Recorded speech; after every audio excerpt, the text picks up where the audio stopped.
बहुत समय पहले हिमालय की गोद में बसा हुआ एक छोटा सा गांव था जिसका नाम लखनपुर था।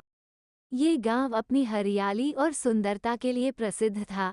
यहाँ के लोग मेहनती, ईमानदार और सुखी थे। चारों ओर पहाड़ों से घिरा ये गांव किसी स्वर्ग से कम नहीं था। गांव के पास ही एक घना जंगल था जिसमें कई जादुई और रहस्यमयी चीजें छुपी हुई थीं। लखनपुर के लोग खेती बाड़ी और पशुपालन से अपनी जीविका चलाते थे। उनकी जिंदगी सरल थी, लेकिन उनमें एक अजीब सी खुशी थी। गांव में केशव और उसकी पत्नी चंपा रहते थे। उनके दो प्यारे बच्चे थे, एक बेटा राजू और एक बेटी अन्नू। केशव एक मेहनती किसान था और चंपा एक कुशल गृहिणी थी। राजू और अन्नू स्कूल जाते थे और अपने माता पिता की हर संभव सहायता करते थे। एक दिन गांव में एक सुंदर परी का आगमन हुआ। परी का नाम रानी प्री था। वो अत्यंत सुंदर और जादुई शक्तियों से परिपूर्ण थी। परी का चेहरा चमकता हुआ और उसके पंख चमकीले थे। गांव वाले परी के आगमन से अचंभित थे। रानी प्री ने गांव वालों से मित्रता की और उन्होंने परी का स्वागत किया। परी ने गांव में खुशी और समृद्धि लाई। उसके आने से गांव की फसलें और अधिक अच्छी होने लगी और पशुओं की सेहत में भी सुधार हुआ। गांव का सरपंच लक्ष्मण अत्यंत लालची और स्वार्थी व्यक्ति था। उसने परी की जादुई शक्तियों के बारे में सुनकर उसे अपने निजी स्वार्थ के लिए उपयोग करने का निश्चय किया। लक्ष्मण ने रानी प्री से उसकी शक्तियों को अपने लिए मांगने की कोशिश की। परी ने लक्ष्मण के लालच को समझकर उसकी मांग को ठुकरा दिया। इससे लक्ष्मण को बहुत गुस्सा आया और उसने परी को गांव से निकालने की धमकी दी। लक्ष्मण के इस बर्ताव से रानी प्री बहुत क्रोधित हुई।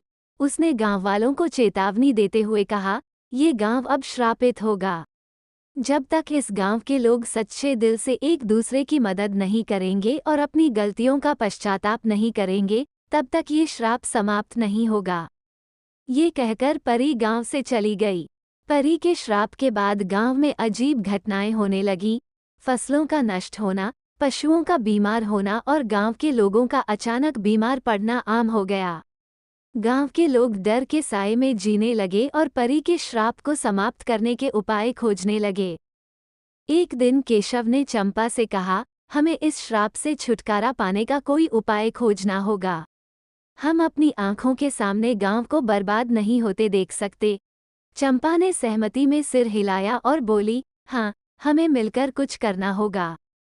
वे अपने बच्चों राजू और अन्नू के साथ इस समस्या का समाधान खोजने में जुट गए।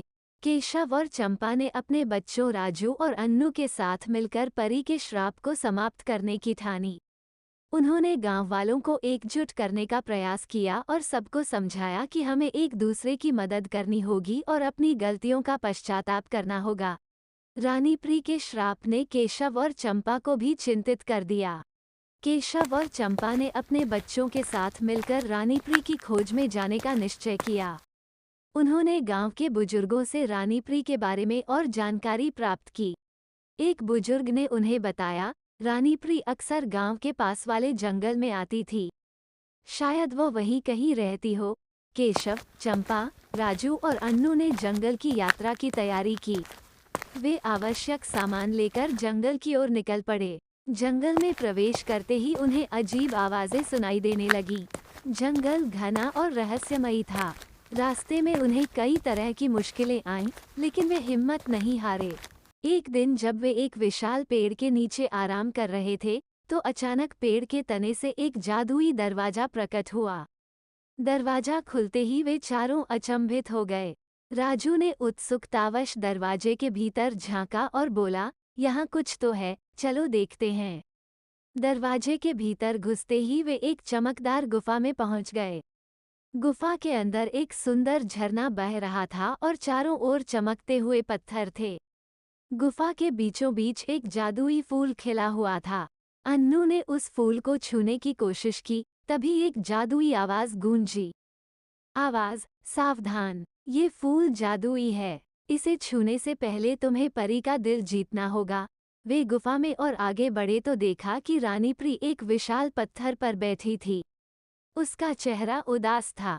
केशव ने हिम्मत जुटाकर कहा, रानी प्री, कृपया हमारा श्राप समाप्त करें। हमारे गांव वाले अपनी गलतियों का पश्चाताप कर चुके हैं।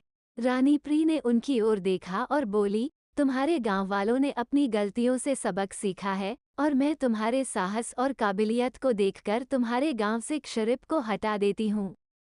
इतना कहकर रानी परी ने गांव से श्राप को हटा दिया और फिर से गांव हरा भरा हो गया। इस कहानी से आपको क्या शिक्षा मिलती है, कमेंट में बताएं।